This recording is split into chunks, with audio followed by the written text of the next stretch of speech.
ముఖ్యంగా సార్ మనము ఇక్కడ ఒకటి ఆలోచించాలి. ఉమ్, మనము ఎంతసేపు అఘోరి అన్న కోణంలో చూస్తున్నాం తప్ప ఉమ్, ఇక్కడ జెండర్ గురించి కూడా చర్చ జరుగుతా ఉంది. అవును. అఘోరి అని అంటున్నారు వైపు, అలాగే ట్రాన్స్జెండర్ సంబంధించిన వాళ్ళు కూడా కేసులు పెట్టడం జరుగుతా ఉంది. అవును.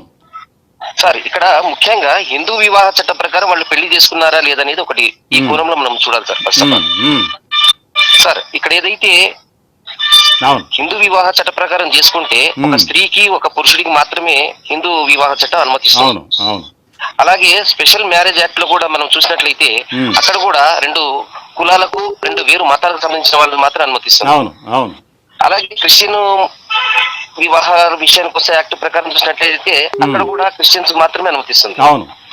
ఇక్కడ రెండు కులాలు వేరు అన్న విషయం చూడాలి. అలాగే రెండు మతాలు అని చూసినట్లయితే ఇక్కడ ఒకే మతం, ఉమ్, ఇక్కడ ఇద్దరు హిందువులే అని చెప్పుకుంటున్న పరిస్థితి. ఉమ్, కానీ ఇక్కడ హిందూ వివాహ చట్ట ప్రకారం వీళ్ళ పెళ్లి జరిగిందా, వీళ్ళ వివాహం జరిగిందా అనేది చూడటం ఒకటైతే,